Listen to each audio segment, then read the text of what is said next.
Hey everyone, welcome है आप सभी का digital test series for UPSC prelims 2025 के अंदर। आज हमारा डे 2 है इस टेस्ट का और ये टेस्ट जो आपके लिए जाते हैं वो आपके हैं मेंटोरशिप प्रोग्राम के अंदर, जो कि 2025 यूपीएससी के प्रीलिम्स और मेंस के लिए आप लोगों को फ्री में मैं प्रोवाइड करवा रही हूँ। इस मेंटोरशिप प्रोग्राम के तहत मैं आप लोगों को डेली सुबह जो है वो स्टडी टारगेट्स देती हूँ। जैसे कि आज के जो आपके स्टडी टारगेट्स थे वो थे, बुक आपको पढ़नी थी फंडामेंटल ऑफ फिजिकल ज्योग्राफी और उसमें से चैप्टर 3 एंड चैप्टर 6 को आपको कंप्लीट जो है वो करना था। इन्हीं में से अब मैं आप लोगों के लिए दोनों चैप्टर से 15 सवाल लेकर आई हूँ और ये सवाल ऐसे वैसे नहीं होते हैं। ये सवाल होते हैं यूपीएससी प्रीलिम्स से बिल्कुल रेलिवेंट, क्योंकि इनको पीवाईक्यूज को ध्यान में रखते हुए बनाया जाता है। इनकी जो फॉर्मेशन की गई है वो इस बात पे पूरी निर्भर करती है कि हमारे प्रीलिम्स में सवाल किस तरीके से पूछे जाते हैं। उसी लेवल के आपको ये सवाल भी लगेंगे। हो सकता है कि आपके पूरे चैप्टर पढ़ने के बाद भी आपको सवाल थोड़े टफ लगे, लेकिन इसमें आपको हताश या निराश बिल्कुल भी नहीं होना है। कारण क्योंकि आपके जो एग्ज़ाम के क्वेश्चंस का लेवल है, मैं आप लोगों को अट्रैक्ट करने के लिए इजी सवाल भी पूछ सकती हूँ, उसमें कोई फ़र्क नहीं पड़ेगा। मेरे सब्सक्राइबर बढ़ जाएंगे, मुझे फ़ायदा होगा। लेकिन मेरा मानना है कि क्वालिटी के साथ में कोई भी गड़बड़ नहीं करनी चाहिए। आखिर में आप लोगों की मदद करने का उद्देश्य है क्या? ताकि मैं एक जो राइट गाइडेंस है उसको दे सकूं, जो मेरे छोटे बहन भाई हैं उनको अच्छे से ये बात बता सकूं। तो खैर, इसी वजह से मैं आप लोगों के लिए जो एग्ज़ाम के क्वेश्चंस का लेवल, यहाँ पर टेस्ट के क्वेश्चंस का लेवल है, वो ठीक ठाक वही प्रीलिम्स के लेवल के जैसा रखने वाली हूँ। सवाल आप देखेंगे तो समझते जाएंगे। जितने हो सके सारे सवालों को अच्छे से समझने की कोशिश कीजिएगा, अटेम्प्ट कीजिएगा। अगर आपको पीडीएफ चाहिए है इन क्वेश्चंस का जो मैं आपको समझाने वाली हूँ, तो ये आपको मिल सकता है मेरे टेलीग्राम चैनल पे, जिसका हैंडल यहाँ पर है @UPSC Sprinter 21 के नाम से। आप चाहें तो इसको कमेंट बॉक्स के अंदर जो ये वीडियो है इसमें से भी ज्वाइन कर सकते हैं। आपको लिंक जो है वो कमेंट बॉक्स में भी मिल जाएगा। मेरी आपसे वीडियो शुरू करने से पहले बस एक ही रिक्वेस्ट है कि जितने भी क्वेश्चंस आपसे सॉल्व हों उसको कमेंट करके बताइएगा। इससे मुझे अच्छा लगेगा, मुझे लगेगा कि कोई यहाँ पर है जो मेहनत कर रही हूँ उसको देखने वाला है, तो किसी को फ़ायदा हो रहा है। अदरवाइज़ टाइम सबके पास कम ही होता है, मेरे पास भी कम ही है। तो अगर आप लोगों को फ़ायदा है then it's good and well. अगर आप लोग कमेंट करके बताएंगे तो फिर मुझे पता चलेगा कि हाँ, मेरे साथ कोई देखने वाला है। शुरू करते हैं आज के पहले क्वेश्चन के साथ में। क्योंकि मैंने आप लोगों को चैप्टर 3 एंड चैप्टर 6 पढ़ने को दिया था, तो मैं देखिए चैप्टर 3 जो है वो है इंटीरियर ऑफ द अर्थ। अब अर्थ के इंटीरियर के अंदर आपको डायरेक्ट सोर्सेज क्या है, इनडायरेक्ट सोर्सेज क्या है, अर्थ का इंटीरियर क्या है, क्रस्ट क्या है, मेंटल क्या है, वो सब आपने पढ़ा होगा। इसके अलावा आपने अर्थक्वेक को भी इस चैप्टर में पढ़ा होगा। चैप्टर 6 में हम देखते हैं कि वॉल्केनिज्म यहाँ पर आपने पढ़ा होगा और वेदरिंग पढ़ी होगी। तो इन सभी टॉपिक से मैं एक एक दो क्वेश्चंस लेकर आई हूँ। हाँ, क्योंकि आगे आने के लिए भी मैं आपको चैप्टर 6 दोबारा से पढ़ने को कल दूंगी, क्योंकि आप लोगों को एक बार फिर से उसको रिवाइज़ करना है। तो ये जो सेशन है पूरा का पूरा एमसीक्यू के साथ में, ये भी आपका एक रिवीजन सेशन ही होता है, क्योंकि अब आपके कुछ सवाल गलत होंगे। अगर आपके 50% से ज़्यादा सवाल गलत होते हैं तो आपको दोबारा से चैप्टर बहुत अच्छे से पढ़ने की ज़रूरत है। ठीक है, तो आपको एक बार दोबारा उस पर ध्यान देना चाहिए। अगर आपके 25% से लेकर यहाँ पर 40% तक क्वेश्चन गलत हो रहे हैं देन इट्स फाइन। आप अगर एक बार और जो आपका वीक पोर्शन है उसको पढ़ेंगे, आपके सवाल गलत क्यों हुए हैं, तो भी आपका काम जो है वो चल जाएगा। खैर, फिलहाल के लिए क्वेश्चन नंबर 1 जो है वो कह रहा है which of the statement given is are correct. हमेशा आपको क्या करना है, सबसे पहले इसको पढ़ना है। यहाँ पर आपको एक अंडरलाइन बना दीजिए, या फिर आप एक जो ब्लैक पेन से ही, क्योंकि इस्तेमाल किया जाता है हमेशा पेपर के अंदर भी, तो आप क्या कीजिए, एक ब्लैक पेन लीजिए और उससे सबसे पहले इसको यहाँ पर देख लीजिए कि करेक्ट पूछा है या इनकरेक्ट पूछा है। तो ये जब आप मार्क कर लेंगे तो आपकी जो OMR शीट भरते समय प्रीलिम्स के अंदर एक तो गलती हो सकती है, वो होने से बच जाएंगे। तो इसका ज़रा ध्यान रखिएगा। फिलहाल हम पॉइंट नंबर 1 पे आते हैं, स्टेटमेंट नंबर 1 पे आते हैं, जो कि कह रही है plutonic rocks are extrusive igneous rocks that include product of lava such as pyroclast. पता नहीं ये स्टेटमेंट ठीक है या नहीं है, ये अभी के लिए आप लोग मुझे बताइए, तब तक मैं आपको स्टेटमेंट नंबर 2 समझाती हूँ। स्टेटमेंट नंबर 2 क्या कह रही है, volcanic rocks are intrusive igneous rocks. अब आपको क्या ध्यान रखना है, 2 वर्ड्स मेनली यहाँ पर ध्यान में देने हैं। दो वर्ड्स का इस्तेमाल किया गया है। पहला वर्ड है एक्सट्रूसिव पहली स्टेटमेंट में, दूसरा वर्ड है इंट्रूसिव। तो ये दो वर्ड्स हैं, जो कि प्लूटोनिक रॉक्स है वो एक्सट्रूसिव है और जो वोल्केनिक रॉक्स है वो इंट्रूसिव इग्निशियस रॉक्स है। यहाँ पर बार बार इग्निशियस रॉक्स का ही इस्तेमाल किया, तो इसका भी आप थोड़ा ध्यान रखिएगा। अब ये क्या कह रहा है, दैट हैव सॉलिडिफाई और cooled below the earth crust. देखिए, अब आपको या तो इन दो मीनिंग पता होना चाहिए इन दोनों वर्ड्स का, तब आप इसका आंसर कर पाएंगे। खैर अभी के लिए मैं आपको 1-2 सेकंड दे रही हूँ ताकि आप लोग अपनी डायरी या पेन जो भी लेकर बैठे हैं उसके अंदर आंसर जो है वो रख पाएँ। फिर हम स्टेटमेंट बाय स्टेटमेंट इसका आंसर समझेंगे। चलिए, आई होप आप लोगों ने आंसर दे लिया होगा। तो स्टेटमेंट 1 को देखते हैं। सबसे पहले हम देखते हैं कि स्टेटमेंट 1 जो है वो एक्चुअली में इनकरेक्ट है। इनकरेक्ट क्यों हो जाती है, क्योंकि जो लावा रिलीज़ होता है, देखिए आपकी एक वोल्केनो होती है, ठीक है। वोल्केनो बनती कैसी है, दो प्लेट्स के आपस में टकराने से एक हम देखते हैं कि यहाँ पर क्या होता है, माउंटेन क्रिएट होती है। जब एक प्लेट जो कि भारी प्लेट है वो नीचे चली जाती है और उसमें जो कि वहाँ पर हॉटनेस थी वो उसको पिघला देती है, जिससे मैग्मा बनता है। तो ये पाइप्स के थ्रू धीरे धीरे क्या होगा, जो माउंटेन बनी थी उसमें से बाहर आएंगी। यहाँ पर माउंटेन के ऊपर जब ये फटती है, बहुत प्रकार से फट सकती है, 5-6 आप लोगों ने सारे टाइप इसके पढ़े होंगे। तो यहाँ पर एक क्रिएटर बनता है।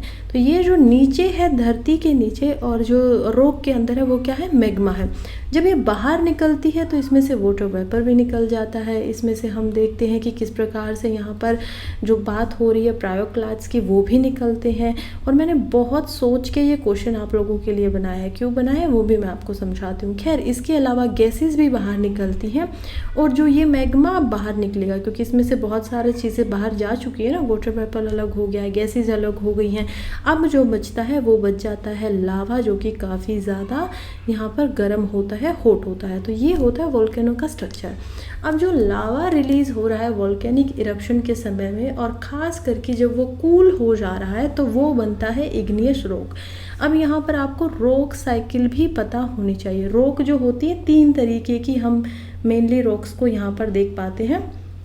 देखिए, रॉक्स की अगर मैं बात करूँ तो आपको 3 तरीके की रॉक्स यहाँ पर दिखाई देंगी। कौन कौन सी रॉक्स दिखाई देंगी, पहली जो होंगी वो यहाँ पर होती है इग्नियस रॉक। इग्नियस यानी कि जिन रॉक्स की अभी हम बात करने वाली है, जो कि वोल्केनो की वजह से, जो कि हॉट लावा की वजह से बनती है। इग्नियस का मतलब ही होता है किसी चीज़ का जलना।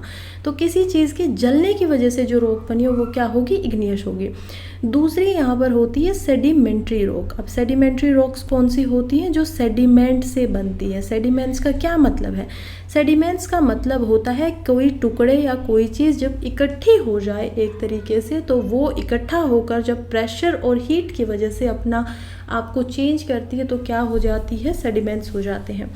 फिलहाल जो थर्ड टाइप होता है रॉक्स का वो होता है मेटामॉर्फिक। अब मेटामॉर्फिक जो होता है, ये रॉक्स होती हैं यहाँ पर प्रेशर में अपना आपको चेंज करने वाली। अब इनका एक साइकिल होता है, जैसे रॉक्स जो होगी सबसे पहले क्या बनेगी, इग्नियस बनेगी, फिर धीरे धीरे वेदरिंग हो जाएगी। आज आप लोगों ने पढ़ा होगा कि क्या होगा, हवा की वजह से, धूप की वजह से इसमें से कुछ जो पार्ट है वो धीरे धीरे टूटना शुरू कर देंगे। फिर नदियों के साथ बह बह के सेडिमेंट्स इकट्ठा हो जाएंगे। फिर जब उनके ऊपर वो लॉन्ग टर्म तक एक साथ रहेंगे तो वो भी क्या बन जाएंगे, इकट्ठा एक दूसरे में जुड़ जाएंगे और एक तरीके की रॉक बन जाएंगे। जब ये सेडिमेंट रॉक के ऊपर हद से ज़्यादा प्रेशर प्लस टेम्परेचर दोनों चीज़ लगेगी तो ये चेंज होकर अपना रूप बना लेंगे मेटामॉर्फिक रॉक्स के अंदर। तो ये हो जाती है मेटामॉर्फिक। अब हमें समझ में आ रहा है कि कभी भी इग्नियस रॉक जब बनेगी तो कब बनेगी, जब यहाँ पर लावा जो रिलीज़ किया गया है वोल्केनिक एरप्शन की वजह से, जब वो ठंडा हो जाएगा तो वो इग्नियस रॉक बना देगा। अब जो कूलिंग हुई है वो या तो सरफेस पे जाके हो सकती है या फिर लावा जो था वो अंदर की तरफ भी हो सकता है। अब लावा जो था वो हो सकता है ना कि या तो आपका बाहर आ गया है या फिर वो मैग्मा बन के पत्थर के अंदर ही है, तो अंदर भी तो वो कूल हो सकता है ना, पत्थर के ऊपर, मतलब मेंटल से बाहर आने के बाद में। तो ये फीचर्स हमें बताते हैं कि कौन सी चीज़ यहाँ पर एक्सट्रूसिव है और कौन सी इंट्रूसिव है। इंट्रूसिव वही होती है जो बिलो द अर्थ क्रस्ट हो, और एक्सट्रूसिव होती है जो बाहर आकर सरफेस से हो। फिलहाल देखिए अभी क्या हो रहा है कि वोल्केनिक रॉक जो होती है, जिनको एक्सट्रूसिव इग्निशियस रॉक भी बोला जाता है, जो बाहर आकर बनी है, उसके अंदर सभी प्रोडक्ट होते हैं जो इरप्शन में लावा के साथ निकलते हैं, और इनको क्या बोला जाता है, पायरोक्लास्ट भी बोला जाता है। तो इसमें हम नीदर 1 और 2 को देखेंगे। क्यों देखेंगे? क्योंकि ये प्लूटोनिक रॉक जो है वो हम देख पाएंगे कि यहाँ पर नहीं होती है, केवल और केवल इग्निशियस रॉक की यहाँ पर बात हो रही है। स्टेटमेंट 2, अब यहाँ पर वोल्केनिक रॉक क्या होना चाहिए था, यहाँ पर आना चाहिए था। प्लूटोनिक रॉक्स कहाँ पर आना चाहिए था, इस स्टेटमेंट में आना चाहिए था, क्योंकि प्लूटोनिक रॉक जो होती है उन्हीं को हम इंट्रूसिव इग्निशियस रॉक भी बोलते हैं। यानी कि जो सरफेस के नीचे की तरफ जो कोई बन गया है, जिसमें मेटामॉर्फिक जैसी रॉक्स भी यहाँ पर आ जाती हैं, जब वो सरफेस के नीचे रहती हैं तब वो क्या करती हैं, तब वो अंदर की तरफ इग्नियस रॉक्स जो है, पहाड़ जो है वो बन जाती है, और वो ग्राउंड के नीचे ही सॉलिडिफाइड हो चुके होते हैं। अब इसको याद रखने की मैं आप लोगों को टेक्निक बताती हूँ, ठीक है। मैंने ये जो वर्ड है प्रायोक्लास्ट, ये इसी वजह से लिया क्योंकि प्रीलिम्स 2024 के अंदर भी इससे सवाल आया हुआ था, ये ऑप्शन में था, तो मैंने ये आप लोगों के लिए बना दिया ताकि आप लोगों को ये याद रहे। प्रायोक्लास्ट का मतलब होता है जो फ्लो हो रहा है लावा का, और उसके साथ में जो कुछ डेब्रीज यहाँ पर आ रही है, वो जब एक साथ मिलती है तो उसको प्रायोक्लास्ट हम बोल देते हैं। अब आपको वोल्केनिक रॉक तो याद रहेगी क्योंकि उसी से बाहर निकलकर क्या बन रहा है, एक्सट्रूसिव इग्निशियस रॉक बन रही है। अब आपको प्लूटोनिक वर्ड को याद रखना है। प्लूटोनिक वर्ड जो होता है वो निकला है वर्ड प्लूटो से। तो प्लूटोनिक वर्ड कहाँ से निकला है, प्लूटो वर्ड से ये निकला है। अब आप इसको याद रखिएगा कि ये शब्द क्योंकि प्लूटो से निकला है, तो प्लूटो का जो मतलब होता है ग्रीक के अंदर, वो होता है अंडर वर्ल्ड। यानी कि जो वर्ल्ड जो होता है, अंडर वर्ल्ड आप समझ चुके होंगे, जिसको हम धरती के नीचे का भी बोलते हैं। तो यहाँ पे आपको यही याद रखना है कि ये शब्द निकला है प्लूटो से, और प्लूटो का जो ग्रीक मीनिंग होता है वो होता है अंडरवर्ल्ड। तो आप इसको याद रखेंगे तो आप कभी भी ऐसे सवालों में फिर से यहाँ पर गलती नहीं करेंगे। आई होप आपके लिए ये बहुत अच्छे से अभी जो है अच्छे से आपको समझ में आया होगा। कुछ और अगर फीचर्स मैं आपको इनके बताऊं तो देखिए, जो प्लूटोनिक रॉक्स होती हैं ना और जो वोल्केनिक रॉक्स होती हैं, इनमें कुछ डिफरेंस होते हैं। जैसे कि प्लूटोनिक रॉक, एक तो यही समझ में आ गया कि धरती के नीचे होती हैं। वोल्केनिक रॉक जो होंगी वो हमेशा धरती के ऊपर होंगी। दूसरा, इनके अंदर मिनरल जो कंटेंट होता है वो लो होता है। प्लूटोनिक रॉक जो होती है उनके अंदर मिनरल्स थोड़े से कम पाए जाते हैं। लेकिन जब ये सरफेस से ऊपर आकर वोल्केनिक रॉक बन जाती है तो इनके अंदर जो मिनरल कंटेंट होता है वो क्या हो जाता है, हाई हो जाता है। अब बात करें तो जो प्लूटोनिक रॉक होती है, इसकी सबसे इम्पोर्टेंट एक कैरेक्टरिस्टिक ये भी होती है कि यहाँ पर प्लूटोनिक रॉक्स के पास में जो यहाँ पर फ्रेगमेंट्स बनते हैं या फिर जो ग्रेन्स बनते हैं वो मीडियम से लार्ज ग्रेन होते हैं। कैसे होते हैं कि बहुत बड़ी बड़ी रॉक्स ये बन जाती है, तो लार्ज साइज होगा या मीडियम जो साइज होगा इनका रॉक्स का वो यहाँ पर देखने को मिलता है। वोल्केनिक रॉक्स में उल्टा होता है। इसमें जब हम साइज़ की बात करते हैं तो हमें जो साइज़ मिलता है वो काफ़ी फाइन होता है। छोटे छोटे पत्थर, छोटे छोटे टुकड़े जो होंगे वो हमें यहाँ पर दिखाई देते हैं। फिर इसके बाद जो है वो हम देखते हैं कि ये जो प्लूटोनिक रॉक्स होती है ये अंडरनीथ में, क्योंकि इनको कूल होना होता है, क्योंकि ये धरती के नीचे हैं, तो ये धीरे धीरे कूल होती हैं, धीरे धीरे सॉलिड बनती हैं। लेकिन जब वोल्केनिक रॉक की बात आती है तो क्योंकि ये एक्सपोजर हो जाती हैं एयर के साथ में, तो इसी वजह से ये कूल भी बहुत ही फास्ट हो जाती हैं। आई होप आपको पूरा का पूरा जो ये मटेरियल है समझ आया होगा। तो आंसर हम देखते हैं इसका क्या होगा, डी होगा। नेक्स्ट क्वेश्चन अगेन वोल्केनो से ही बनाया गया है। आप क्वेश्चन क्या कहता है चलिए समझते हैं। सबसे पहले देख लेते हैं कि how many of the statement given are incorrect. तो आपको क्या याद रखना है कि आपको यहाँ पर ठीक नहीं गलत बताना है। चलिए स्टेटमेंट 1 को देखते हैं। स्टेटमेंट 1 कह रही है volcanic eruptions are more common at places away from mid ocean ridges. देखते हैं कि मिड ओशन जो रीज होती हैं वो क्या होती हैं। इसके अलावा जो वॉल्केनिक एरप्शन होते हैं वो ज़्यादा सामान्य तरीके से पाए जाते हैं जब हम मिड ओशन रीज से थोड़े से दूर चले जाते हैं, अवे चले जाते हैं। दूसरी स्टेटमेंट कह रही है oceanic crust rocks are much older than continental crust rocks. अब ये भी इंपॉर्टेंट है समझना, पता नहीं फैक्ट है ये, तो फैक्ट ये गलत भी हो सकता है, ठीक भी हो सकता है, तब तक आप इसको पढ़िए और अपना आंसर लिखिए। थर्ड हम देखते हैं है जो कि है the sediment deposit on the ocean floor are unexpectedly very thin. देखिए बहुत ही पतला होता है सेडिमेंट्स का डिपोजिशन जब हम ओशन फ्लोर की बात कर रहे होते हैं। तो खैर आप लोगों ने अगर इसका आंसर लिख लिया है तो अब हम इसका आंसर जो है वो देखेंगे वन बाय वन। सबसे पहले हम क्या देखेंगे, स्टेटमेंट 1 को देखेंगे कि ये इनकरेक्ट है या नहीं है। तो स्टेटमेंट 1 की बात करें तो यहाँ पर बात हो रही है कि जो वोल्केनिक एरप्शन होता है वो वोल्केनिक एरप्शन एक्चुअली के अंदर में क्या हो रहा है, काफ़ी ज़्यादा दूर हो रहा है, राइट। जब मिड ओशनिक से आप अवे जा रहे हैं तभी होता है। अभी देखिए जब हम बात कर रहे हैं यहाँ पर कॉन्टिनेंटल की, जब हम बात कर रहे हैं ड्रिफ्ट थ्योरी की, तब आप इसको थोड़ा समझ पाएंगे। हालांकि मैंने आप लोगों को अभी कॉन्टिनेंटल ड्रिफ्ट थ्योरी गहराई में पढ़ने को नहीं दी है, तो आई नो कि आप लोगों को हो सकता है कि इसके बारे में बहुत ज़्यादा ना पता हो, लेकिन ये काफ़ी इंटरेस्टिंग है कि जो हमें कॉन्टिनेंट ड्रिफ्ट थ्योरी से एविडेंसेस मिले हैं वो कॉन्टिनेंटल एरिया के अंदर ही ज़्यादा मिले हैं। कैसे मिले हैं, क्योंकि हमें वो मिलते हैं टिलाइट के रूप में। टिलाइट यानी कि आपके फोसिल्स वगैरह हो गए, मिट्टी के अंदर दबे हुए हमें फ्लोरा मिल जाता है, हमें फोना देखने को मिलता है। तो ये सारे एविडेंसेस हम पता लगा लेते हैं, जिससे हमें समझ में आता है कि किस जो एज है किसी रॉक की वो कितनी है, जो वोल्केनो है उसका कितना यहाँ पे हमें दिखाई देता है कि एज क्या है। अब पर्टिकुलरली जब हम बात कर रहे हैं, देखिए वर्ल्ड वॉर के समय से, खासकर पोस्ट वर्ल्ड वॉर का जो समय था हमारे पास, उससे के बाद से काफ़ी सारी डिस्कवरी हैं। उसके बाद ही से हमने बहुत सारी जो जियोलॉजिकल लिटरेचर है जिसमें हमें जियोलॉजी को समझना है, जिसके अंदर हम ज्योग्राफी की टोपोग्राफी को समझ रहे हैं, उसमें बहुत सारा मटेरियल हमारे पास आया है। पर्टिकुलरली ओशन फ्लोर जो होते हैं उससे रिलेटेड भी हमारे पास काफ़ी सारी मैपिंग हो गई है, नए डायमेंशन आ गए हैं, जिसमें हमने ओशंस के डिस्ट्रीब्यूशन को और कॉन्टिनेंट को अच्छे से समझने की पूरी कोशिश की है। अब हमें ये समझ में आया है कि जो पोस्ट ड्रिफ्ट स्टडीज़ होती हैं वो ये इन्फॉर्मेशन बताती हैं जो कि यहाँ पर दी गई थी अल्फ्रेड वेगनोर के द्वारा, जो कि अपनी कॉन्टिनेंटल ड्रिफ्ट थ्योरी देते हैं, जो कहते हैं कि हमारे जो कॉन्टिनेंट थे वो पहले एक ही साथ होते थे जो कि पेंजिया के नाम से जाने जाते थे।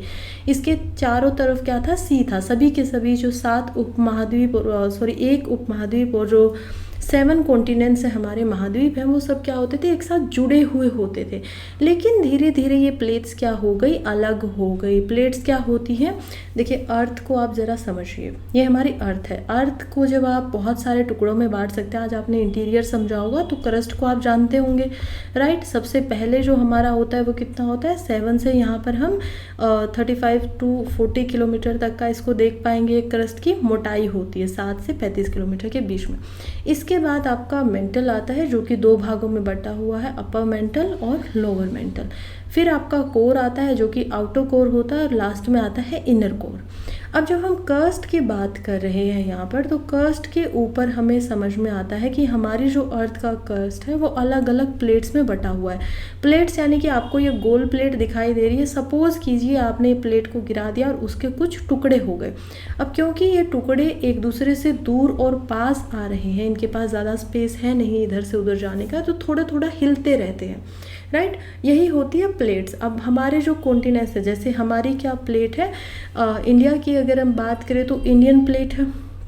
इसमें क्या है कि हम जब यूरेशियन प्लेट के साथ टकराते हैं, जिसमें यूरोप और यहाँ पर एशिया दोनों है, तो इंडिया जब इससे टकराता है तो फॉर्मेशन होती है हिमालय की। क्योंकि आप किसी 2 चीज़ों को अगर टकराएंगे, आप एक काम कीजिए, अभी कॉपी या कुछ अगर साथ में लेकर बैठे हैं तो जो आपकी बुक या कॉपी का कोई नोटबुक है उसका कवर है उसको एक पेज से टकराइए, या फिर आप क्या कीजिए, दोनों कवर को एक साथ टकराइए, तो वो क्या होंगे, थोड़ा ऊपर की तरफ उठने लगेंगे अगर उन दोनों का जो साइज़ है, अगर उन दोनों का जो वजन है वो एक जैसा है। जैसे ही आप नोटबुक के कवर को एक सिंपल पेज से टकराएंगे तो क्या होगा कि जो पेज होगा वो नोटबुक के कवर के ऊपर आ जाएगा। ऐसे ही यहाँ पर भी होता है, आपकी जो हैवी प्लेट होती है वो नीचे चली जाती है और जो लाइटर प्लेट होती है वो ऊपर चली जाती है। लेकिन क्योंकि यूरेशियन और इंडियन प्लेट जो थी वो एक जैसी थी, इसी वजह से यहाँ पर क्या होता है कि जो बीच का भाग था वो एक्चुअली में ऊपर अमर्ज हो गया और हिमालय की फॉर्मेशन हुई। खैर, ये सब हिस्ट्री समझने के बाद अब हम समझते हैं, स्टेटमेंट के ऊपर जाते हैं। तो हमें समझ में आता है कि स्टेटमेंट 1 एंड जो स्टेटमेंट 2 है वो एक्चुअली में दोनों ही इनकरेक्ट है। तो ऑप्शन क्या होगा इसका? ओनली 2 होगा। लेकिन ऑप्शन ओनली 2 हुआ कैसे? क्योंकि वॉल्केनिक इरप्शन जो होते हैं वो ज़्यादातर मिड ओशनिक रेंज में ही दिखाई देते हैं। अब ये मिड ओशनिक रेंज एक्चुअली में है क्या? ये क्या होता है ना कि एक्चुअली के अंदर में आपकी अटलांटिक जो ओशन है, यहाँ पर अगर मैं आपको एक मैप बनाकर दिखाऊं तो यहाँ पर आप देख पाएंगे नॉर्दर्न अमेरिका को। ठीक है, ये आपका नॉर्थ अमेरिका है। इसी से जब हम नीचे की तरफ चलेंगे तो यहाँ पर हमें दिखाई देगा साउथ अमेरिका। इसी के बीच में आप ये एस शेप का एक समुंदर देख पाएंगे। यहाँ पर यूरोप शुरुआत हो जाती है और यहाँ पर अफ्रीका आता है। इसी जो ये पूरा का पूरा अटलांटिक है, इसमें मिड जो यहाँ पर ओशन रिज है वो बन जाती है। खैर, ये और ओशंस में भी है, इसमें बहुत ज़्यादा बड़ी है तो हमें अलग से दिखाई देती है। ये रिज एक्चुअली में है क्या? ये रिज है पहाड़ियों की श्रृंखला। बहुत सारी पहाड़ियाँ जो हैं वो छोटी छोटी यहाँ पर बनी हुई है। कैसे बनी हुई है? क्योंकि 2 प्लेट टकराई। बल्कि यहाँ पर क्या होता है, मोस्टली जो 2 प्लेट होती हैं तो वो डाइवर्जेंट होती है, क्योंकि दोनों, और यहाँ पर एक तरफ कॉन्टिनेंटल प्लेट है, एक तरफ ओशनिक प्लेट है। अब क्या हो रहा है, इसमें ट्रेंच बन जाता है। ट्रेंच क्या होता है? खाड़ी। तो सबसे जो गहरा ट्रेंच है वो भी हमें पता है कि मैरीना ट्रेंच है, राइट, पैसिफिक के अंदर। तो ये खाड़ी बन जाती है। जब ये नीचे की तरफ जाता है तो यहाँ से मैग्मा बाहर आना शुरू हो जाता है, और क्योंकि वाटर है, क्योंकि पानी है, तो वो क्या करता है, मैग्मा जल्दी से सॉलिडिफाई होना शुरू हो जाता है। और जब वो सॉलिडिफाई होता है तो वहाँ पर छोटे छोटे पर्वत बनने शुरू हो जाते हैं, राइट। समुंदर से बाहर क्योंकि ये ज़्यादा नहीं दिखाई देते तो इसी वजह से हमें लगता है कि ये बहुत छोटे हैं, लेकिन क्योंकि समुद्र बहुत गहरे हैं तो इनकी ऊंचाई जो है वो काफ़ी बड़ी होती है। तो ये पहाड़ बनते जाते हैं जो कि इग्नियस रॉक की वजह से बनते हैं, लावा के ऊपर आने से सूखने की वजह से बनते हैं। क्योंकि इनके अंदर ये बने भी लावा से, और क्योंकि लगातार जो मैग्मा है वो और इनके अंदर आ रहा है, तो ये क्या हो रहा है, जैसे जैसे आप मिड अटलांटिक से दूर जाते जाएंगे वैसे वैसे ये वोल्केनो होने कम हो जाएंगे, बल्कि यहाँ पर ये लगातार फूटते जा रहे हैं, राइट। तो ये स्टेटमेंट इस वजह से रॉन्ग हो जाती है। अब हम स्टेटमेंट 2 की तरफ देखते हैं, जो कि oceanic crust rocks are much older than continental crust rock. अब ये भी गलत है। ये भी जब मैंने आपको समझाया कि क्योंकि ये लगातार बनती ही रहती हैं तो ये क्या हो गई हैं, ये काफ़ी न्यू है रेदर देन जो क्रस्ट हमारे कॉन्टिनेंट्स पे बने हुए हैं। हिमालय वैसे तो नया है, हिमालय बहुत प्राचीन नहीं है, बहुत नए पहाड़ों में हम उसको गिनती करते हैं। लेकिन एग्जाम्पल अगर मैं अरावली का दूँ तो क्योंकि इंडिया में अरावली माउंटेन्स भी है जो कि वर्ल्ड की सबसे पुरानी, सबसे ओल्डेस्ट माउंटेन्स में से एक मानी जाती है, तो ये तो बहुत पुरानी है। लेकिन ओशंस में तो जैसे ही आप, ये रिज है, ट्रेंच बन रहा है, जैसे जैसे आप इससे दूर जाते जाएंगे वैसे वैसे पुरानी जो पहाड़ियाँ हैं वो बनती जाएंगी और यहाँ पर हमेशा नई बनेंगी। क्योंकि ये क्या होती है, oceanic sea floor spreading theory जो है ये इससे निकली हुई है कि हमेशा जब ओशन से आप थोड़ा दूर जाते जाएंगे, क्योंकि ओशन जो है वो भी, उसका फ्लोर भी क्या हो रहा है, स्प्रेड हो रहा है, तो यहाँ पर जो पहाड़ियाँ होंगी इसके नीचे वो कैसी होंगी, वो आपकी पुरानी होती जाएंगी, और जो बिल्कुल बीच में है, रिज के पास आप होंगे, वो हमेशा न्यू होंगी। तो इस वजह से ये स्टेटमेंट गलत हो जाती है। हाँ, ये बिल्कुल ठीक है क्योंकि ओशन के ऊपर बहुत ज़्यादा पानी होता है तो सेडिमेंट्स उसमें कम होते हैं, इसी वजह से जो ओशंस का क्रस्ट होता है वो भी क्या होता है, पतला होता है, थिन होता है as compare to continent. Continents में क्योंकि आपको पहाड़ भी दिखेंगे, 8 किलोमीटर 488 किलोमीटर का तो आपको हिमालय का पहाड़ी दिख जाएगा, उसके बाद भी हम ओशन से ऊपर हैं, इसी वजह से जो ओशन से समुंदर है उनके पानी के नीचे हम दबे नहीं हुए, क्योंकि हम जो है वो थोड़ा सा ऊंचाई की तरफ है। तो इस वजह से स्टेटमेंट ओनली 3 जो होगी वो क्या होगी, यहाँ पर करेक्ट होगी, और जो 2 स्टेटमेंट है वो गलत हो जाएंगे। खैर, नेक्स्ट आर्टिकल की तरफ बढ़ते हैं, जो कि क्या बात कर रहा है यहाँ पर, सॉरी मेरे मुंह से आर्टिकल निकल गया, मैं आप लोगों को न्यूज़पेपर भी पढ़ाती हूँ ना। खैर नेक्स्ट क्वेश्चन की तरफ देखते हैं। नेक्स्ट क्वेश्चन जो है ये है सॉल्ट वेदरिंग की तरफ। अब ये आपके चैप्टर 6 से बनाया हुआ क्वेश्चन है। इसमें पूछा जा रहा है कि आपको करेक्ट आंसर यहाँ पर बताना है। तो करेक्ट स्टेटमेंट पहले पढ़ लेते हैं कि कौन सी करेक्ट है। पहला कहता है, यहाँ पर बात क्या हो रही है, सॉल्ट वेदरिंग की। सिर्फ इस वर्ड को ज़्यादा ध्यान रखिएगा कि मैं आपसे कौन सी वेदरिंग पूछ रही हूँ, क्योंकि वेदरिंग भी केमिकल भी होती है, फिजिकल भी होती है, राइट। तो आपको उसमें से ध्यान रखना है कि एक तो सॉल्ट वेदरिंग आती किस वेदरिंग के अंदर है। और अब हम स्टेटमेंट 1 देखते हैं। It is a geological process that involves the break down of rock. ये एक ऐसा जियोलॉजिकल प्रोसेस है जिसके अंदर जो पहाड़ होते हैं वो एक्चुअली में टूट जाते हैं, और जो मिनरल्स होते हैं वो भी इसमें ब्रेक डाउन करते हैं। क्यों करते हैं? क्योंकि जो सोल्ट के क्रिस्टलाइजेशन होता है वो पोर्स के अंदर और जो फिजर्स होते हैं उनके अंदर चला जाता है और फिर वो उनसे घिसता है। अब पोर्स और फिजर क्या होते हैं? माउंटेन्स में भी हम देखते हैं कि पोरस टाइप की यहाँ पर माउंटेन हमें कुछ दिखाई देती है जिसमें जो सोल्ट होता है वो एक्चुअली में एंटर कर सकता है, और फिजर्स जहाँ पर छोटे छोटे टुकड़े या दरारें जिसको हम बोलते हैं हिंदी में, वो यहाँ पर दिखाई देती है, तो भी इसमें चला जाता है। सो इज़ इट रॉन्ग और राइट, ये आप मुझे बताइएगा। खैर फिलहाल हम दूसरी स्टेटमेंट की तरफ बढ़ते हैं जो कि है इट प्राइमरली ओकर इन कोस्टल रीजन। ये ज़्यादा कहाँ होगा? कोस्टल रीजन में होगा। हो सकता है क्योंकि कोस्टल रीजन्स के अंदर क्या होता है, सॉल्ट जो है वो ज़्यादा मिलता है। Where the ocean spray deposit salt on rocks leading to the formation of salt crystal that exert pressure and cause mechanical weathering. अब यहाँ पे थोड़ा सा ध्यान दीजिए। लगभग पूरी स्टेटमेंट आप लोगों को भी ठीक लग रही होगी, लेकिन जो इम्पोर्टेंट वर्ड हो जाता है, क्या सोल्ट से जो यहाँ पर वेदरिंग हो रही है वो मैकेनिकल है या नहीं है, ये मुझे आप आंसर करके बताइए।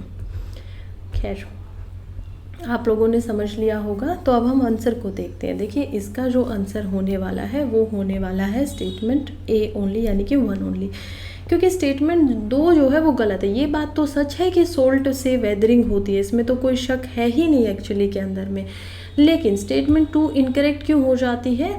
क्योंकि एरिड क्लाइमेट्स में ये ज़्यादा होती है, जहाँ पर सूखा थोड़ा सा ज़्यादा होता है। वहाँ पे क्या होता है, देखिए अगर ओशन से आएगा भी तो ओशन के पानी में सिर्फ सोल्ट तो नहीं है ना। सोल्ट को बनाने के लिए आपको क्या करना पड़ेगा, पानी को एवापोरेट करना पड़ेगा। एवापोरेट कैसे होगा? जब आप उसको गर्म करेंगे, जब गर्म होकर पानी हट जाएगा तो सोल्ट बच जाएगा।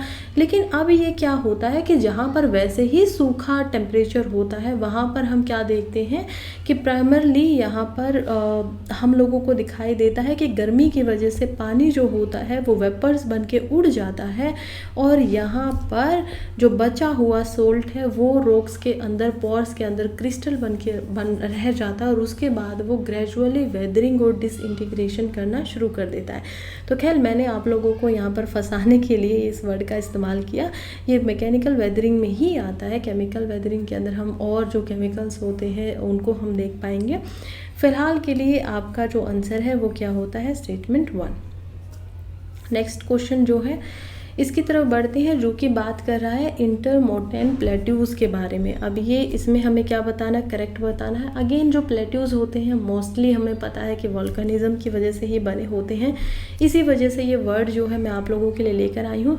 बहुत आसान सा क्वेश्चन है अगर ध्यान से सुनेंगे तो। सबसे पहली स्टेटमेंट देखते हैं, they are formed by upliftment of large section of oceanic crust creating vast elevated plateau between 2 converging continental plates. देखिए क्या कह रहा है कि ये जो बनते हैं इंटरमोंटेन प्लेट्यूज, ये तब बनते हैं जब जो ओशनिक क्रस्ट होता है, यानी समुंदर के नीचे की जो सतह है, सरफेस है, जब वो ऊपर आ जाता है, अपलिफ्ट कर जाता है।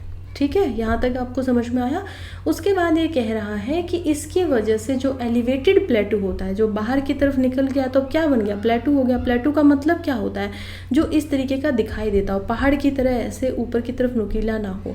तो हमारे इंडिया में भी कई प्लेटू है, हम मराठा प्लेटू को भी देखते हैं, हम उसके बाद दक्कन प्लेटू को भी जानते हैं। तो ये सारे जो प्लेटूज बने होते हैं, इसमें कह रहे हैं कि जब 2 प्लेट आपस के अंदर कॉन्टिनेंटल प्लेट आती हैं, टकराती हैं, कन्वर्ज करती हैं एक दूसरे के साथ में, तब जो ये प्लेटू होते हैं ये वर्स्ट जो है बनते हैं। खैर, 2 तरीके इसने बताया है। अब आप बताइएगा ये ठीक है या गलत है, तब तक सोच लीजिए। तब तक हम स्टेटमेंट नंबर 2 को यहाँ पर देखते हैं।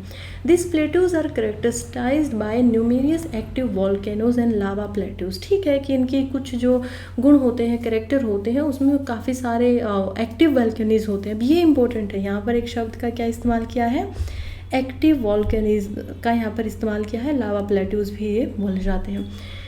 तीसरी स्टेटमेंट की बात करें तो थर्ड स्टेटमेंट कह रही है कि they are typically associated with deep oceanic trench. तो ये डीप जो ओशनिक ट्रेंच होते हैं उससे भी यहाँ पर क्या है, टिपिकली रिलेटेड होते हैं। तो ये होते हैं या नहीं होते वो आप बताइएगा।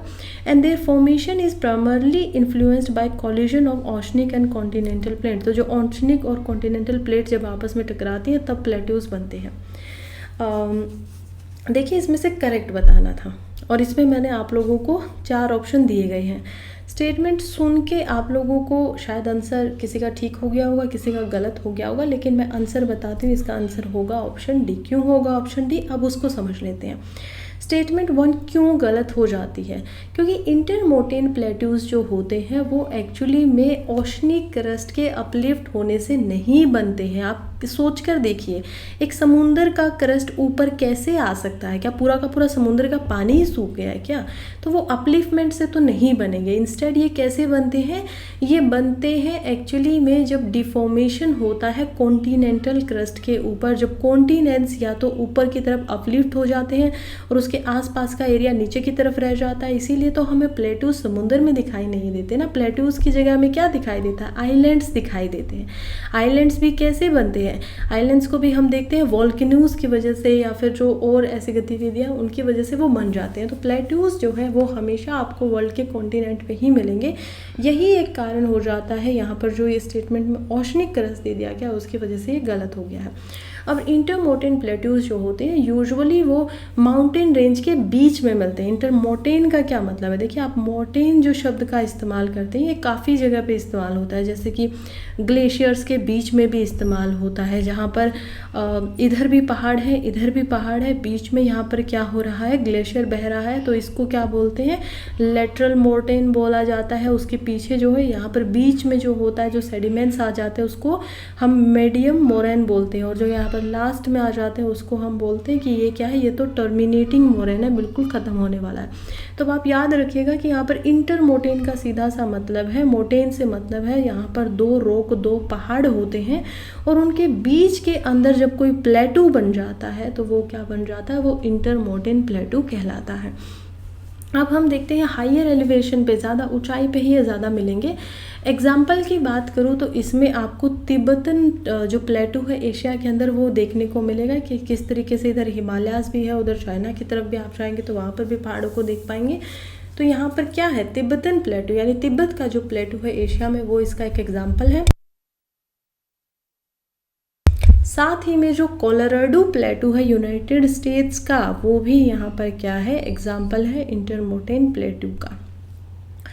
स्टेटमेंट 2 गलत कैसे होती है, चलिए समझते हैं। स्टेटमेंट 2 में क्या होता है कि जो इंटरमोटेन प्लेट्यूज होते हैं वो हाई वोल्केनिक एक्टिविटी से नहीं जाने जाते और उनका जो फॉर्मेशन होता है वो, ये बात ठीक है कि नंबर ऑफ एक्टिव वोल्केनिज्म की वजह से हो भी सकता है, लेकिन एक्टिव वो बाद में बनने के बाद में नहीं रहते हैं। इसी वजह से ये क्या होते हैं कि ये एलिवेटेड है, एक तो बहुत ऊंचाई पे है, तो इनकी यहाँ पर लेस हम देख पाएंगे कि फॉर्मेशन होता है लावा का। लावा ही कम पहुँच पाता है तो वोल्केनो ज्वालामुखी भी कम फटते हैं, और इसी वजह से ये जो प्लेटू है ये यहाँ पर इनकी करेक्टरिस्टिक है। इनका रीज़न ही है क्योंकि ये ज़्यादा हाइट के ऊपर हैं। तो जो नॉर्मल लावा, अब अगर यहाँ पर इंटरमोटेन ना आकर केवल प्लेटू होता तो ये स्टेटमेंट ठीक हो जाती, क्योंकि वो जो नॉर्मल प्लेटू होते हैं जैसे कि दक्कन प्लेटू वो ऐसे ही बना हुआ है। लेकिन जैसे ही यहाँ पर वर्ड आ जाता है इंटरमोटेन, उसी समय पे ये स्टेटमेंट गलत हो जाती है। ये आपको याद रहे, इसी वजह से मैंने ये स्टेटमेंट बनाई, सो दैट अगर प्रीलिम्स में ऐसा सवाल आता है तो आप लोग इसमें ना उलझें। फिलहाल नेक्स्ट स्टेटमेंट देखते हैं जो कि गलत हो जाती है, क्योंकि इंटरमोटेन प्लेट्यूज जो होते हैं वो डीप ओशनिक ट्रेंचेस के साथ में तो बिल्कुल भी नहीं मिलते। अभी पिछले ही मैंने क्वेश्चन में आपको समझाया कि जहाँ भी ओशनिक ट्रेंच होगा वहीं से जो मैग्मा है वो ऊपर की तरफ आना शुरू करेगा और वो मैग्मा पानी के साथ लग लग के क्या बना देगा, ऊपर की तरफ एक पहाड़ बनाएगा। तो ट्रेंच से कभी भी प्लेट्यूज तो नहीं बनेंगे, तो ये तो हमें पता होना चाहिए खास करके ओशंस में। और इंस्टेंट जो प्लेट्यूज बनते हैं वो एक्चुअली में टेक्टोनिक अपलिफ्टमेंट, फोल्टिंग, इरोजन, इन सारे कारणों की वजह से बनते हैं। कि मान लीजिए एक पहाड़ था, लेकिन धीरे धीरे उसमें इरोजन हुआ, समय के साथ साथ उसके ऊपर का जो भाग है वो ख़त्म हो जाता है। अब ये क्या रह गया है, इस शेप का बचा हुआ एक प्लेट्यू रह गया है जिसके आसपास की ज़मीन जो है वो कम है, तो इस वजह से इसको प्लेट्यू बोला गया। तो ये सारे कारण होते हैं जिनकी वजह से जो प्लेट्यू होते हैं, खास करके इंटरमोंटेन प्लेट्यू, वो बनते हैं। और ये ओशनिक प्लेट के कन्वर्जेंस से तो बिल्कुल भी नहीं बनते हैं। नेक्स्ट सवाल की तरफ बढ़ते हैं, जो कि है अगेन यहाँ पर पहले हम देखेंगे कि स्टेटमेंट एक्चुअली में इनकरेक्ट पूछ रहा है, हमको गलत बताना है। पिछले में क्या बताना था, आपको करेक्ट बताना था, तो ऑप्शन डी था क्योंकि एक भी करेक्ट नहीं था। इसमें आपको स्टेटमेंट है जो है वो इनकरेक्ट बतानी है। इनकरेक्ट में पहली स्टेटमेंट को देखते हैं। यहाँ पर पहली स्टेटमेंट कह रही है compact and consolidated rocks are less affected by freeze thaw action. अब अगेन ये जो सवाल है ये एक्चुअली के अंदर में कहाँ से आया है, सवाल मैं लेकर आई हूँ वेदरिंग से। तो ये पहले तो आपको इसके लिए पता होना चाहिए फ्रीज थ्रो एक्शन होता क्या है। फ्रीज थ्रो एक्शन क्या होता है, खैर पहले आप आंसर दे दीजिए फिर मैं आपको अच्छे से समझाऊंगी। तो ये क्या कह रहा है, compact and consolidated rocks are less affected. जो पहाड़ या जो पत्थर होते हैं वो काफ़ी ज़्यादा कॉम्पैक्ट होते हैं, एक दूसरे से बहुत अच्छे से चिपके होते हैं और कंसोलिडेटेड होते हैं, उनके अंदर जो जगह है किसी चीज़ के आने की वो कम होती है, तो उनके ऊपर जब फ्रीज एंड थो एक्शन होते हैं उनका असर कम पड़ता है। दूसरी स्टेटमेंट कह रही है sedimentary rocks are highly susceptible to weathering due to frost actions. यानी कि जो सेडिमेंट्री रॉक्स होती हैं, जो बार बार सेडिमेंट से टुकड़ों से बनकर यहाँ पर बनी हुई होती हैं, वो वेदरिंग की तरफ थोड़ी ज़्यादा उनको हो सकती है, ससेप्टिबल थोड़ी ज़्यादा होती हैं क्योंकि फ्रोस्ट एक्शन जब उसमें होता है। तो इसमें से आपको क्या बताना है, इनकरेक्ट बताना है। अब इसका भी अगर मैं आपको आंसर बताऊं तो इसका भी आंसर होगा नीदर वन नीदर टू। क्या ये दोनों स्टेटमेंट गलत है? नहीं है गलत, ये दोनों स्टेटमेंट ठीक है। हमें इनकरेक्ट बताना है, इसी वजह से ये दोनों स्टेटमेंट क्या है, नीदर वन नीदर टू हो जाएगा। अगर यहाँ पर करेक्ट पूछा होता तो ऑप्शन सी जो होता वो इसका आंसर होता। चलिए समझते हैं, ये बात बिल्कुल ठीक है। देखिए पहली बात तो ये फ्रीज थ्रो एक्शन होता क्या है। मान लीजिए ये एक रॉक है, छोटा सा कोई हमने पहाड़ वगैरह कुछ बना हुआ है, इसके अंदर थोड़ी सी दरार है, ठीक है। अब रेन होती है, यहाँ पर ठंड ज़्यादा होती है, बारिश हुई, बारिश की वजह से पानी इसके अंदर चला गया, अभी कोई दिक्कत नहीं है। जैसे ही यहाँ का टेम्परेचर लो हो गया उसी समय पे ये क्या बन जाएगा, पानी जम जाएगा। अब ये जमेगा तो क्या बनेगा, आइस बनेगी, यानी फ्रोज होगा। अब आइस बनेगी तो आपको पता है वाटर से ज़्यादा आइस क्योंकि जमती है तो उसको स्पेस ज़्यादा चाहिए होता है। जैसे ही ये स्पेस थोड़ा थोड़ा करके बनाना शुरू करेगा तो ये दरार जो कभी इतनी सी होती थी अब वो क्या हो जाएगी, इतनी हो जाएगी। ऐसा रोज रोज जब होगा तो ये क्या करेगा, उसको वेदर कर देगा। एक दिन ऐसा आएगा कि यहाँ पर जो दरार इतने भाग में इतनी थी वो धीरे धीरे इतनी होगी, फिर इतनी होगी, फिर इतनी होगी, और एट द एंड में ये जो आपको इस तरीके का रोग दिखाई दे रहा था वो कैसा दिखेगा, एक भाग इसका यहाँ पर बचेगा और दूसरा भाग इससे अलग हो जाएगा, सेपरेट हो जाएगा या नीचे गिर जाएगा। ये होता है फ्रीज थ्रो एक्शन की वजह से। तो जहाँ पर रोग के अंदर जगह ही नहीं है, दरारें ही नहीं है, जहाँ पर पानी आएगा ही नहीं, तो वहाँ पे ऑब्वियसली इसका जो इफेक्ट होगा वो कम पड़ेगा, क्योंकि इसके लिए उसको रोग के अंदर घुसना ज़्यादा इम्पोर्टेंट होता है। दूसरा, क्योंकि सेडिमेंट रॉक्स जो है वो ऑलरेडी एक दूसरे के ऊपर सेडिमेंट से बनी हुई है, किसी के टुकड़ों से मिलकर बनी हुई है, तो उनके ऊपर जो फ्रोस्ट का एक्चुअली में एक्शन होगा वो और ज़्यादा होगा, क्योंकि ये उतनी ज़्यादा स्ट्रॉन्ग खुद में नहीं होती हैं। तो यही इसका एक रीज़न है। नेक्स्ट क्वेश्चन, काफ़ी आसान सवाल मैंने आप लोगों के लिए यहाँ पर रखा है, क्योंकि काफ़ी देर हो गई होगी आप लोगों के, हो सकता है क्वेश्चंस एक दो गलत हो रहे हों। तो अभी आपको, क्योंकि आपने इंटीरियर ऑफ अर्थ पढ़ा है, तो आज मुझे बताइए कि विच of the following best describe the order of the minerals found in the earth crust. Crust के ऊपर अब आपको ध्यान रखना है। देखिए एक ओवरऑल अर्थ में पूरी में भी पाया जाता है, आपने दोनों चीज़ें पढ़ी होंगी कि क्रस्ट में सबसे ज़्यादा कौन सी चीज़ पाई जाती है और पूरी अर्थ में सबसे ज़्यादा कौन सी चीज़ पाई जाती है। तो आप ज़रा ध्यान से पढ़िएगा कि सबसे ज़्यादा क्रस्ट में क्या ऑक्सीजन मिलती है, फिर silicon, then aluminium, iron, calcium. इनमें से कौन सा है, आयरन सबसे ज़्यादा मिलता है, फिर ऑक्सीजन, एल्यूमिनियम, कैल्शियम, सिलिकॉन।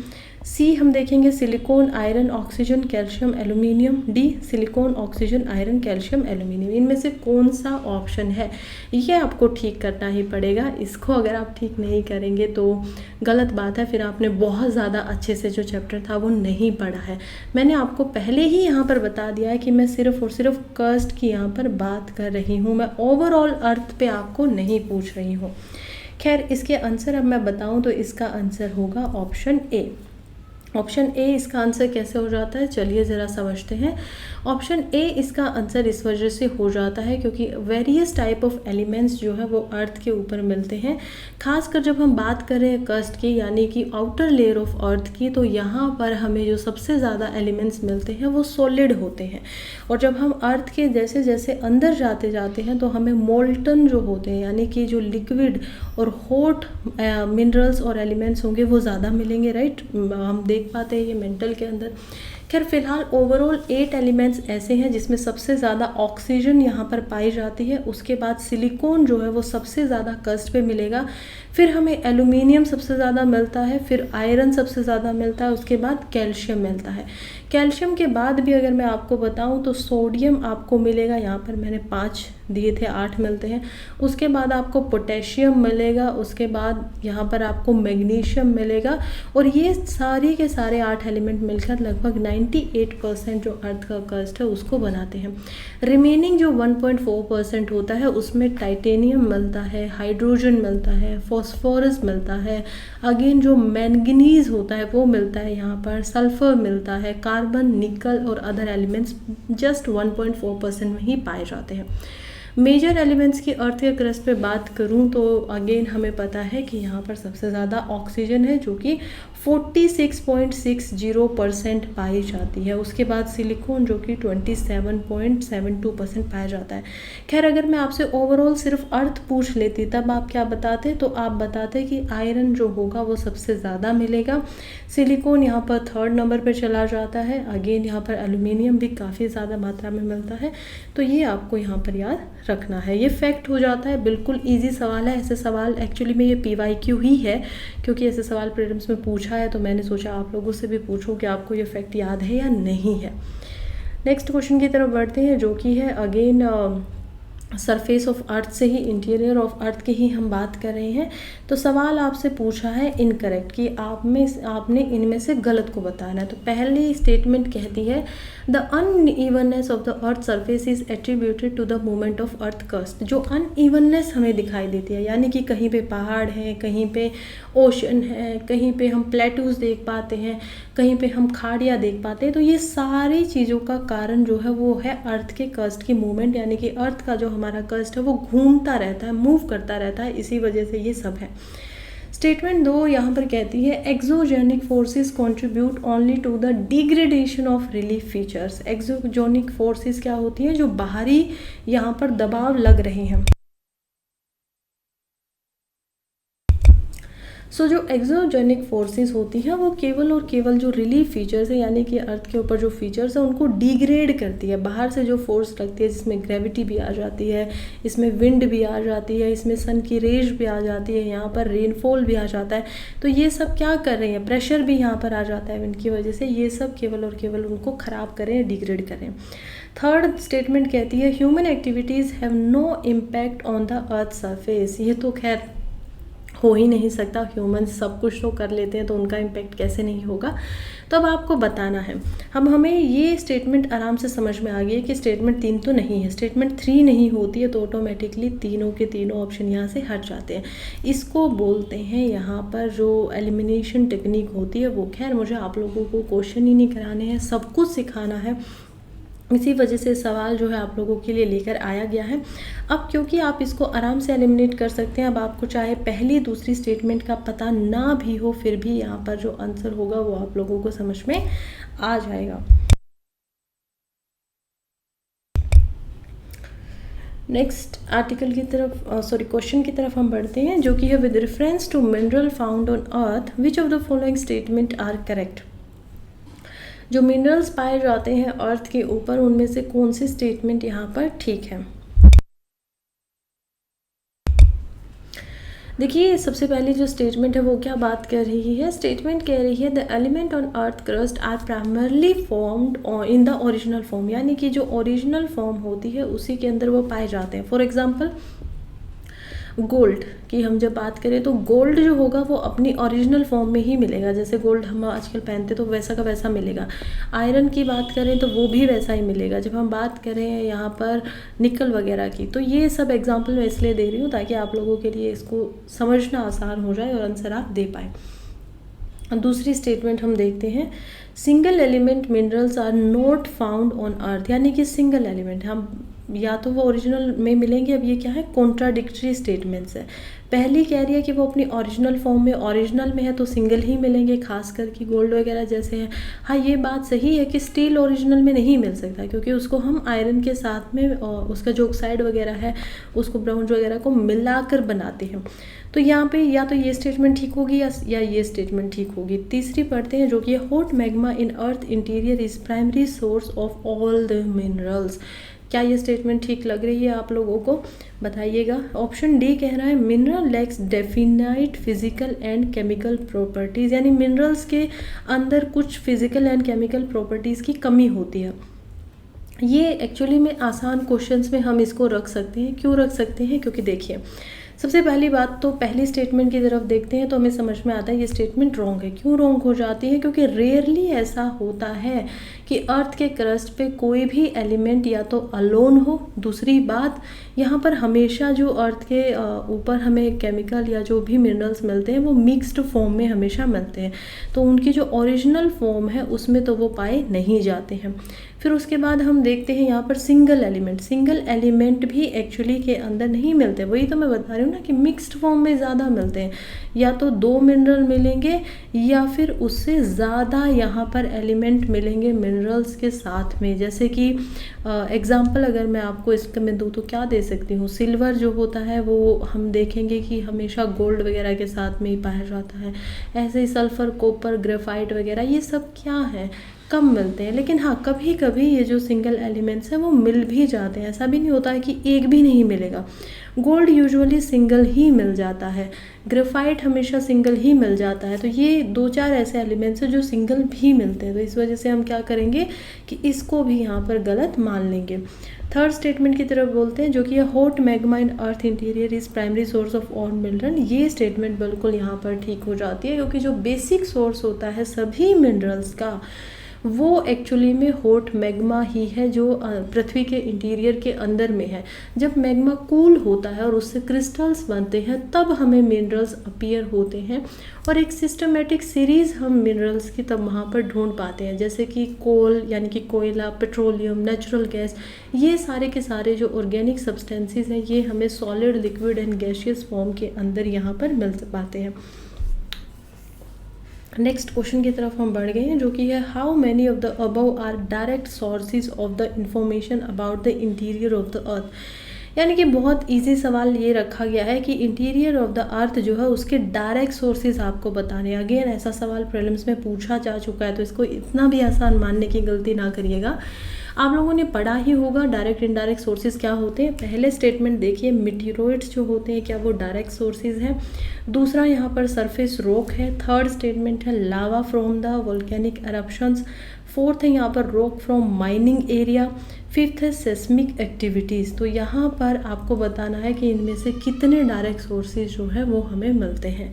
खैर आंसर अगर मैं बताऊं तो आप लोग भी समझ ही गए होंगे, आंसर यहाँ पर होगा ओनली 3, यानी कि ऑप्शन बी। कैसे होगा ओनली 3, चलिए समझते हैं। जब हम बात कर रहे हैं यहाँ पर डायरेक्ट और इनडायरेक्ट सोर्सेज की, तो मैं आपको बता दूँ कि हमारी जो अर्थ है अगर मैं उसकी रेडियस आपको निकाल के दूँ तो ये कितनी मिलेगी, ये मिलेगी 6370 किलोमीटर की। यानी कि हमारी जो नॉलेज है, हमें ये तो पता है कि हमारी अर्थ की रेडियस यहाँ तक कोर तक अगर हम जाएँ तो 6370 किलोमीटर है। इधर से भी हम देख पाएंगे इसको इतना ही पहुँचेगा, यहाँ से भी इतना ही आएगा, यहाँ से भी इतना आएगा, क्योंकि रेडियस 4 दिशाओं में गोल है अर्थ, इसी वजह से हम एक जगह की निकाल रहे हैं।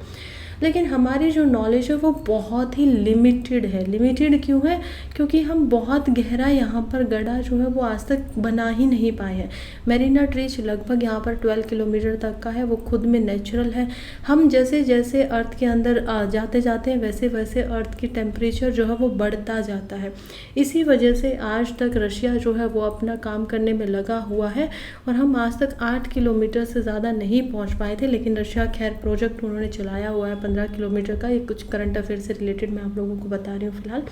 खैर डायरेक्ट सोर्सेज की बात करें तो सरफेस रॉक जो होती है वो बिल्कुल डायरेक्ट सोर्स में आती है, ये बात बिल्कुल ठीक है।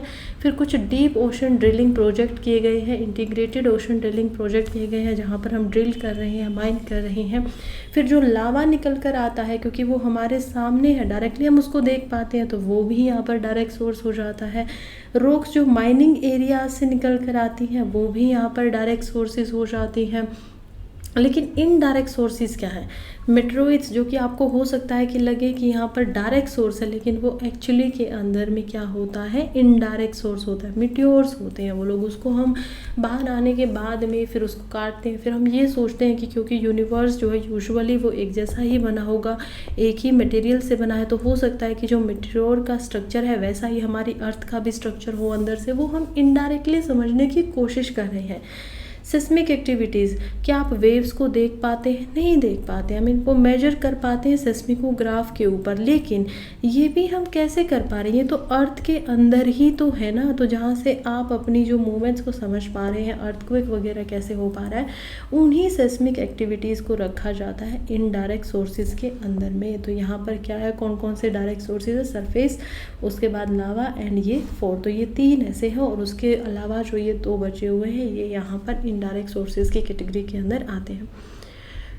नेक्स्ट क्वेश्चन की तरफ बढ़ते हैं, जो कि ये consider the following statement with reference to earthquake waves. Again earthquake की यहाँ पर बात हो रही है। स्टेटमेंट में हमें करेक्ट बताना है। Surface waves interact with surface rock to generate a new set of waves called body waves. देखिए, अब आप लोगों ने इसको पढ़ा होगा आज इंटीरियर ऑफ द अर्थ के अंदर, तो आप इसको आराम से ईजिली आंसर जो है इसका कर पाएंगे। खैर स्टेटमेंट 2 को बात करें और देखें तो यहाँ पर पता चलता है the velocity of the waves increases with decrease in density of the material. यानी कि जो स्पीड होती है, वेलोसिटी होती है वेव्स की, वो स्पीड हो जाती है, इंक्रीज हो जाती है जैसे जैसे जो डेंसिटी है मटेरियल की वो घटती है। यानी कि जैसे जैसे डेंसिटी क्या होती है कि आप बहुत ज़्यादा डेंस है, बहुत ज़्यादा चिपके हुए हैं एक दूसरे से, तो वो डेंसिटी जब घट जाएगी तो स्पीड जो होगी वो इंक्रीज हो जाएगी।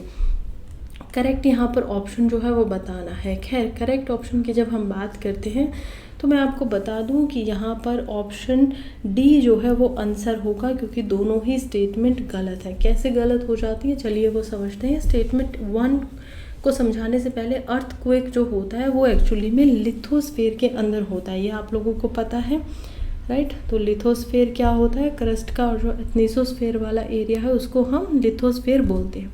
लिथोस्फीयर के अंदर जो अर्थक्वेक्स होते हैं वो होते हैं और इसको मापा जाता है, मैंने आपको पहले ही बताया, सिस्मोग्राफ के अंदर। तो सिस्मोग्राफ के ऊपर अर्थक्वेक को हम लोग मापते हैं। इसकी जो डेंसिटी होती है या इसका जो मैग्नीट्यूड होता है उसको मापने के लिए इस्तेमाल किया जाता है रिक्टर स्केल। तो रिक्टर स्केल के ऊपर आप ये देख पाएंगे कि एक्चुअली में ये नुकसान कितना करेगा, लेकिन रिक्टर स्केल पे क्या मेजरमेंट होता है? मैग्नीट्यूड। और सिस्मोग्राफ पे ये मेजर किया जाता है कि यहाँ पर जो सिस्मेसिक ग्राफ है वो जो वेव्स की वेवलेंथ है वो कितनी है, ठीक है। तो ये 2 चीज़ें आपको फैक्ट के तौर पर याद रखनी चाहिए।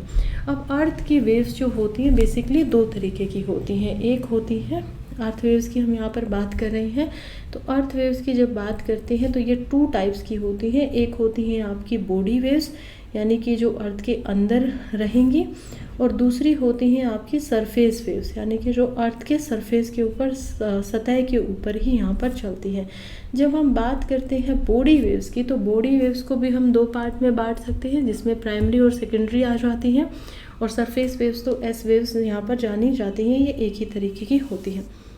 स्टेटमेंट 1 इसलिए गलत होती है क्योंकि जो बॉडी वेव्स होती हैं वो तब जनरेट होती हैं जब एनर्जी जो फोकस से निकलती है, जब सभी डायरेक्शन में वो बहेगी और बॉडी ऑफ द अर्थ से वो निकलेगी। देखिए अब ये फोकस क्या है, हाइपोसेंटर क्या है, ज़रा इसको समझते हैं। मान लीजिए ये अर्थ का क्रस्ट है, ठीक है। यूजुअली क्रस्ट से ही हम अर्थ को एक देखते हैं, तो यहाँ पर अंदर की तरफ से यहाँ पर हम पहाड़ों को देखेंगे, ये हमारे कुछ ओशंस हैं। ये जो नीचे होता है ना, इसको हम हमेशा बोलते हैं हाइपोसेंटर, राइट। तो हाइपोसेंटर होता है। इसके सेम जगह ऊपर सरफेस के ऊपर हम यहाँ पर देखते हैं एपिसेंटर। तो ये दो शब्द है, एपिसेंटर को यहाँ पर यूजुअली फोकस भी बोल दिया जाता है। तो ये जो शब्द होता है बिल्कुल ऊपर, सबसे पहले क्या होगा, सरफेस वेव्स आएगी, सतह से टकराएगी और यहाँ से होती हुई इधर और इधर बहना शुरू कर देगी, वो ऊपर की तरफ ही जाती है। लेकिन बॉडी वेव्स क्या होती हैं, वो चारों दिशाओं में जाएंगी, वो इधर भी जाएंगी, नीचे भी आएंगी, इधर भी जाएंगी, ऊपर भी जाएंगी, ऊपर भी जाएंगी। और इसी तरीके से वो कुछ वेव्स ऐसी होंगी जो कोर यानी कि लिक्विड भाग से नहीं हो पाएंगी, जिनकी वजह से शेडो जोन बन जाएगा। और कुछ वेव्स ऐसी होंगी जो यहाँ से भी एंटर कर जाएंगी। तो ये क्या होगा, ये ग्राफ की तरह हमें दिखाई देगा जब अर्थक्वेक होता है। तो जो बॉडी वेव्स होती हैं वो एक्चुअली में सरफेस रॉक के साथ में इंटरेक्ट करती हैं और एक नई सेट ऑफ वेव्स को निकालती हैं, जिसको हम लोग किस नाम से जानते हैं सरफेस वेव्स के नाम से। तो ये जो वेव्स होती हैं ये सरफेस के साथ साथ में यहाँ पर मूव करती हैं। तो यहाँ पर ऐसा क्या गलत लिखा गया था, यहाँ पर लिखा गया है कि बॉडी वेव्स, उल्टा कर दिया गया है कि सरफेस वेव्स जो है वो बॉडी वेव्स को निकालती हैं, बल्कि होता क्या है, बॉडी वेव्स सरफेस वेव्स को जनरेट करती हैं।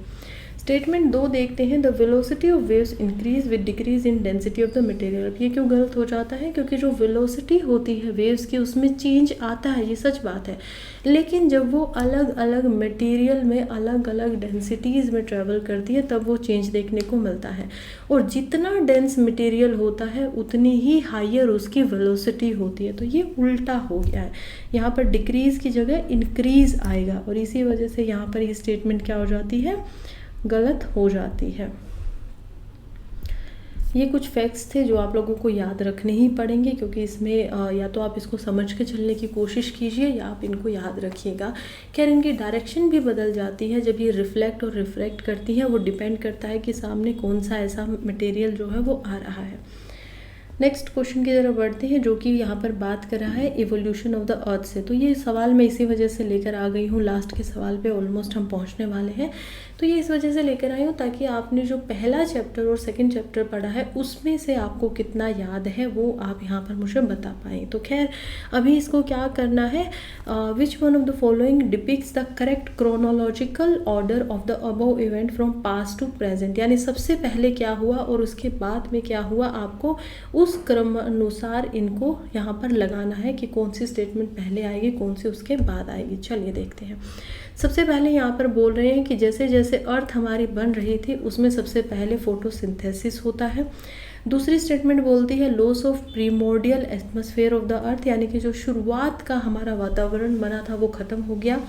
थर्ड स्टेटमेंट है degassing because of continuous volcanic eruptions. ये कह रहे हैं कि गैस जो थी वो धीरे धीरे बाहर निकलने लगी। क्यों निकलने लगी, क्योंकि वोल्केनिक एरप्शन बहुत ज़्यादा हुआ जिसकी वजह से अलग अलग गैस जो है वो बाहर निकल गई। फोर्थ बात कर रहा है flooding of atmosphere by oxygen, यानी एटमॉस्फेयर में बहुत ही ज़्यादा ऑक्सीजन जो है वो आ गई।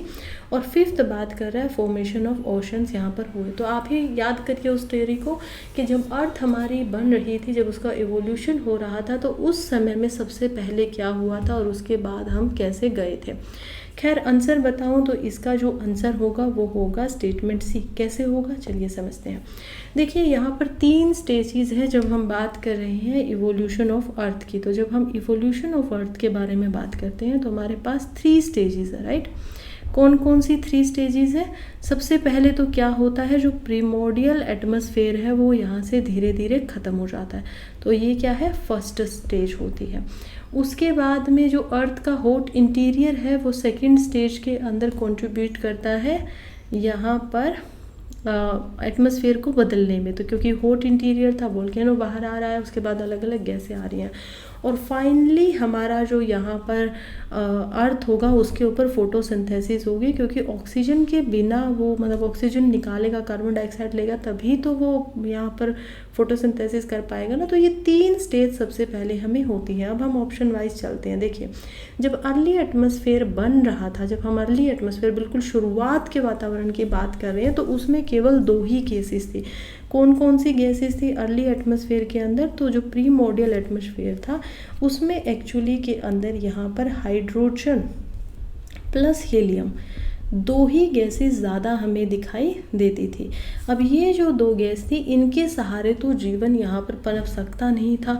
इसी वजह से क्या होता है कि ऐसा माना जाता है कि जैसे जैसे सोलर विंड्स यहाँ पर आए, यानी कि सूर्य से जो हवाएं निकली, तूफान आए, उनकी वजह से ये जो गैस थी ये बहकर आगे की तरफ निकल गई, थोड़ा दूर हो गई, तो स्ट्रिप्ड ऑफ हो गई इनकी रिजल्ट से। अब ये जो हुआ था ये सिर्फ अर्थ के साथ नहीं हुआ, बल्कि जितने भी टेरेस्ट्रियल प्लैनेट हैं उन सब में हुआ था।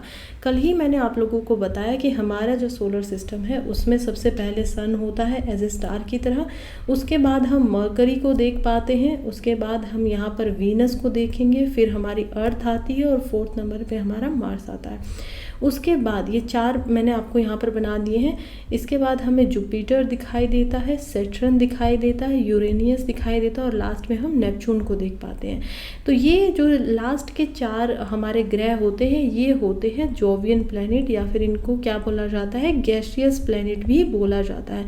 यानी ये गैस के गोले हैं। लास्ट के जो 2 ये प्लैनेट है ये कैसे होते हैं, इनको आइस जेंट बोला जाता है। ये पूरे के पूरे बर्फ़ से बने हुए हैं, ढके हुए हैं। अब हमारे जो ये पहले 4 यहाँ पर प्लैनेट हैं ये टेरेस्ट्रियल प्लैनेट होते हैं। टेरेस्ट्रियल का क्या मतलब है कि इनके ऊपर आपको रॉक फॉर्मेशन, टेरेस्ट्रियल जो हमारी टोपोग्राफी होती है वो सब आपको यहाँ पर दिखाई देती है। जैसे जैसे शुरुआत में यहाँ पर बन रही थी अर्थ, उसी समय पे क्या हुआ कि सन की तरफ से बहुत सारी सोलर विंड्स आई और इसी वजह से मरकरी और वीनस का तो खुद का एटमॉस्फेयर भी नहीं है। क्यों नहीं है? क्योंकि सन की विंड्स यहाँ पर अभी भी आती हैं। अर्थ कैसे बच गया? अर्थ बच जाता है उसकी खुद की मैग्नेटिक फील्ड की वजह से। इसी वजह से जो सोलर फ्लेयर आती है वो अर्थ के अंदर पोल्स के ऊपर यहाँ पर थोड़ा बहुत दिखाई देती है, जहाँ पर हम ओरारास को देख पाते हैं, राइट। आपने रंग बिरंगी लाइटिंग देखी होगी, नदर लाइन्स की काफ़ी बात यहाँ पर होती है, जहाँ पर आसमान में ही कलरफुल लाइट्स होती है। क्यों होती हैं? क्योंकि वो जो आयंस होते हैं सन से निकलने वाले वो यहाँ पर आकर जब हमारे एटमॉस्फेयर के साथ में रिएक्ट करते हैं तो वैसी लाइटनिंग हमें दिखाई देती है। तो खैर हम बच गए इसकी वजह से, लेकिन शुरुआत में हमारा वातावरण बना नहीं था, हमारी मैग्नेटिक फील्ड इतनी स्ट्रॉन्ग हुई नहीं थी। उस समय पे जो सन की विंड्स थी, जो हवाएं सूर्य से लगातार आ रही थी, वो हमारी जो गैसेस थी हाइड्रोजन, हीलियम, उनको लेकर चली गई। उसके बाद जब धीरे धीरे अर्थ कूल होती है तो जो गैसेस बाहर निकल रही थी ये वोल्केनोज अरप्शंस की वजह से भी, उसमें क्या हुआ, काफ़ी सारे वाटर वेपर भी रिलीज हो रहे थे इंटीरियर सॉलिड अर्थ के अंदर से। तो जो अर्ली एटमॉस्फेयर था उसमें यूजुअली वाटर वेपर निकले, यानी कि वोल्केनो होने के साथ में जो आज भी निकलता है कंटेंट वही अर्ली में भी निकलना शुरू हो गया। वाटर वेपर वहाँ पर रिलीज हुए। उसके अलावा nitrogen, carbon dioxide, methane, ammonia, ये सब यहाँ पर निकलने लगी और बहुत कम फ्री ऑक्सीजन भी निकली थी। अब इस प्रोसेस के थ्रू क्या हुआ कि गैसेस जो थी वो आउटपर्ड हो जाती है इंटीरियर से बाहर निकलकर, और इसी को डी गैसिंग यहाँ पर बोला जाता है। तो ये कब होता है? यहाँ पर पहले 2 होगा, उसके बाद 3 होगा, और तब हम देखेंगे यहाँ पर कि ये प्रोसेस हो रहा था। अब इसके बाद जब अर्थ कूल होती है और ठंडी होती है तो जो वाटर वेपर निकले थे वो अब धीरे धीरे कंडेंस करना शुरू कर देंगे। कंडेंस का क्या मतलब होता है? वाटर वेपर जो होते हैं वो एक गैस होती है।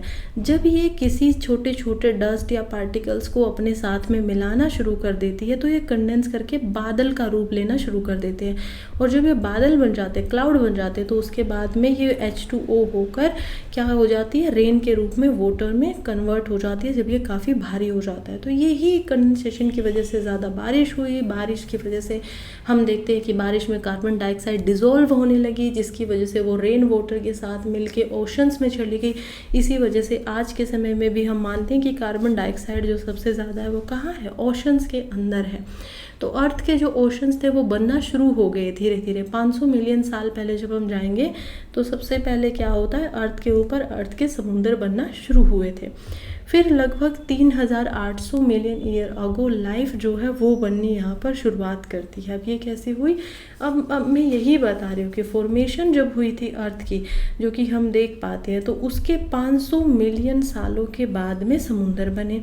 और समुंदर इतने बनने के बाद में भी आज हम देख पाते हैं कि लगभग 2500 साल पहले यहाँ पर क्या हुआ था, मिलियन साल पहले क्या होता है, लाइफ इवोल्व होती है, जो कि कहाँ होती है, ओशंस में ही सबसे पहले बनती है, क्योंकि ओशंस के अंदर ही ऑक्सीजन भी बननी शुरू हो गई थी, जिसकी वजह से फोटोसिंथेसिस होना शुरू हो गया। तो इसी वजह से लाइफ की जो फर्स्ट फॉर्म होती है वो ओशंस में बनती है। और इवेंचुअली जो ओशंस हैं वो धीरे धीरे सैचुरेट करते हैं ऑक्सीजन के साथ में, जिसकी वजह से ऑक्सीजन जो है वो ओशन से बाहर निकलकर हमारे एटमॉस्फेयर में आ गई है। तो आज जो 27% आप ऑक्सीजन देख पाते हैं वो हमारी जो ओशन से समुंदर है उन्हीं की वजह से वो एटमॉस्फेयर के अंदर फ्लड करके आई है। खैर, नेक्स्ट क्वेश्चन की तरफ बढ़ते हैं, जो कि है consider the following statement regarding the distribution of volcanoes on the earth. Volcanoes की यहाँ पर स्टेटमेंट बतानी है कि क्या क्या डिस्ट्रीब्यूशन है।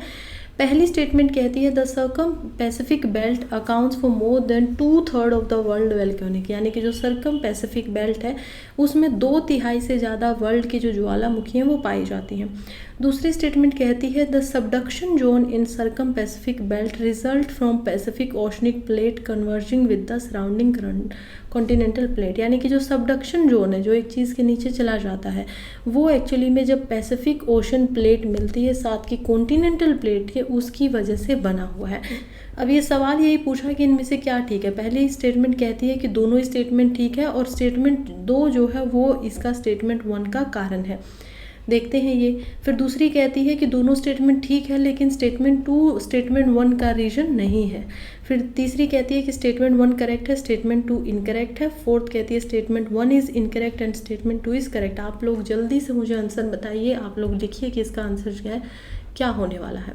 खैर, फिलहाल मैं अब आप लोगों को आंसर बताऊं तो आंसर जो है इसका वो है ऑप्शन बी कि स्टेटमेंट दोनों ही ठीक हैं, लेकिन एक्चुअली में स्टेटमेंट 2 जो है उसकी वजह से वर्ल्ड के 2/3 जो वॉल्केनोज है वो यहाँ पर जो पैसिफिक बेल्ट हमें दिखाई देती है उसमें नहीं पाए जाते हैं।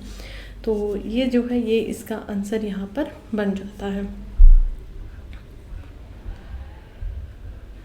खैर, नेक्स्ट हम ऑप्शन की तरफ अभी बढ़ेंगे। उससे पहले मैं आपको बताऊं कि देखिए कैसे जो वॉल्केनोज होती है वो एक्चुअली में अर्थ के क्रस्ट के ऊपर दिखाई देती है, जिसमें से मोल्टन रॉक एंड गैसेस वगैरह एस्केप होती हैं, बाहर आती हैं।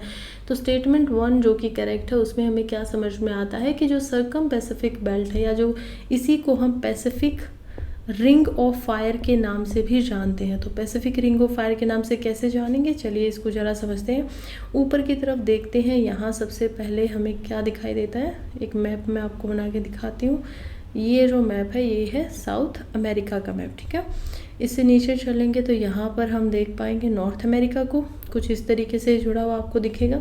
इधर जब आप आएंगे तो यहाँ पर क्या है, यहाँ पर हम रशिया और यहाँ पर चाइना को भी देखेंगे। इधर यहाँ पर आप इंडिया को भी देख सकते हैं। और नीचे आएंगे तो यहाँ पर जो आइलैंड्स वगैरह है वो हो, और यहाँ पर ऑस्ट्रेलिया जो है वो दिखाई देगा। अब जो ये इनके बीच का एरिया है, ये पूरी की पूरा जो एरिया है इसको जाना जाता है रिंग ऑफ पैसिफिक के नाम से। यही वो एरिया है जिसके अंदर हमें खास करके जो पैसिफिक और जो आइलैंड है, जिसमें इंडो ऑस्ट्रेलियन यहाँ पर जो प्लेट है वो दिखाई दे जाती है। हमें यूरेशियन प्लेट यहाँ मिलती है, फिलीपींस प्लेट मिलती है, नॉर्थ अमेरिकन प्लेट मिलती है, साउथ अमेरिकन ट्रेंच वगैरह को हम यहाँ पर देख पाते हैं। तो इस पूरे एरिया में जहाँ पर ये ओशनिक प्लेट है, ये जो पैसिफिक है ये क्या है, ओशन है। और ये किससे टकरा रहा है, इधर भी कॉन्टिनेंट जो यहाँ पर है उससे टकरा रहा है, इधर भी कॉन्टिनेंटल प्लेट से टकरा रहा है, इधर भी कॉन्टिनेंटल प्लेट से इसका कन्वर्ज हो रहा है, इधर भी कॉन्टिनेंटल प्लेट इसकी है। तो इसके चारों तरफ यानी तीनों तरफ तो हम मेनली जो कॉन्टिनेंटल प्लेट है उसी को देख पाते हैं। और इसी वजह से ये जो रिंग बन जाती है इस प्रकार की, ये क्या बन जाती है, रिंग ऑफ पैसिफिक बन जाती है, जिसमें से यहाँ पर क्या होता है कि वोल्केनीज जो होती हैं वो लगातार इसमें से निकलते हैं। यही वो एरिया है जिसमें से सबसे ज़्यादा अर्थक्वेक भी निकलते हैं, सबसे ज़्यादा यहाँ पर अर्थक्वेक को भी हम देख पाते हैं। फिलहाल चलते हैं नेक्स्ट क्वेश्चन की तरफ, जो कि करेक्ट हमें इसमें ऑप्शन बताना है। कहता है the earth axis of the earth magnetic field is inclined at 23.5 degree to the geographic axis of the earth. I guess मैंने शायद पहले क्वेश्चन में ही आप लोगों को ये बता दिया था कि 23.5 डिग्री जो हमारी अर्थ होती है वो टिल्टेड होती है। तो खैर ये आप लोगों के लिए चीट कोड हो गया, ये ऑप्शन ठीक है। फिर हम चलते हैं the earth magnetic pole in the northern hemisphere is located on a peninsula in the northern Canada. तो मैग्नेटिक फील्ड की यहाँ पर बात हो रही है। हमारी अर्थ के अंदर एक मैग्नेटिक फील्ड है, राइट, और जो अर्थ की मैग्नेटिक फील्ड है उसका नॉर्थ पोल और जो हमारा ज्योग्राफिकल नॉर्थ पोल है वो एक्चुअली में थोड़े से टिल्टेड होते हैं, यानी कि थोड़े अलग होते हैं। जैसे ज्योग्राफी के हिसाब से नॉर्थ पोल यहाँ है, लेकिन मैग्नेटिक पोल का नॉर्थ पोल यहाँ पर होगा। ज्योग्राफी के हिसाब से साउथ पोल यहाँ पर होना चाहिए, लेकिन मैग्नेटिक फील्ड का साउथ पोल कहाँ होगा, यहाँ होगा। तो ये कुछ फैक्ट हैं जो आपको समझने और याद करने पड़ेंगे, और समझना इसको ज़्यादा इंपॉर्टेंट हो जाता है। खैर ऑप्शन 3 में देखते हैं earth magnetic equator passes through Thumba in South India. तो ये स्टेटमेंट भी यहाँ पर काफ़ी ठीक हो जाती है। कैसे ठीक हो जाती है चलिए समझते हैं। देखिए अर्थ का जो हमारा यहाँ पर हम देखते हैं अर्थ की जो मैग्नेटिक इक्वेटर होता है वो थुम्बा से ही गुजरता है साउथ इंडिया से, जिसमें रॉकेट लॉन्चिंग स्टेशन भी है यहाँ पर तिरुवनंतपुरम के पास में। तो ये यूपीएससी प्री 2005 में भी पूछा गया था, प्रीलिम्स का ही ये पीवाईक्यू है। अब हम देखते हैं axis of the earth magnetic field is inclined eight 23 degree geographical axis on the अर्थ। तो देखिए ये थोड़ा सा गलत हो जाता है। क्यों? क्योंकि जो axis of earth magnetic field है ना वो 23.5 डिग्री ना होते हुए 11 डिग्री के ऊपर में इंक्लाइंड है।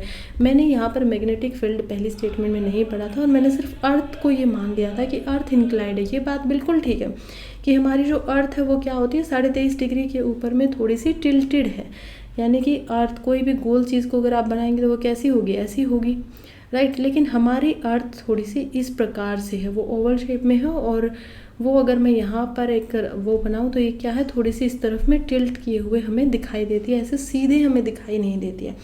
तो खैर यहाँ पर मैग्नेटिक फील्ड की जब मैं बात कर रही हूँ तो ये 23.5 डिग्री ना होकर कितने डिग्री है यहाँ पर, 11 डिग्री। अर्थ के जो मैग्नेटिक पोल है वो ये बात सही है बिल्कुल, और थर्ड भी यहाँ पर ठीक है। तो ऑप्शन बी जो होगा वो इसका आंसर हो जाएगा। फिलहाल आज के हम लास्ट हमारा जो क्वेश्चन है उसके ऊपर पहुँच चुके हैं। क्वेश्चन पूछता है consider the following statement regarding the propagation of earthquake waves. तो अर्थक्वेक वेव्स की ये बात कर रहा है। पहली स्टेटमेंट है the S waves create troughs and crest in material through which they pass, यानी कि वो क्या करते हैं, धीरे धीरे दरारें, गड्ढे ये सब बना देते हैं जिसमें से वो पास करती हैं। एस वेव यानी कि यहाँ पर सेकेंडरी वेव्स की बात हो रही है। स्टेटमेंट 2 जब हम पढ़ते हैं तो पता लगाते हैं the direction of vibration of S waves is parallel to the wave direction, यानी कि जो वाइब्रेशन होती है वो भी उसकी वेव डायरेक्शन के पैरेलल में ही साथ साथ में ही ऐसे चलती है। पैरेलल यानी कि जो ये होता है हिस्सा, राइट। तो इसमें से इसका आंसर क्या होगा, हम देखेंगे ऑप्शन सी जो होगा वो इसका आंसर होगा कि यस ये गलत है। वाइब्रेशन जो होती है वो पैरेलल ना होके यहाँ पर क्या होती है, हम देख पाते हैं कि किस प्रकार से परपेंडिकुलर होती है। तो वाइब्रेट जो करती है वो परपेंडिकुलर करेंगे वर्टिकल प्लेन के ऊपर में, जिसकी वजह से थ्रूज एंड क्रस्ट जो होंगे वो मटेरियल में बन जाएंगे।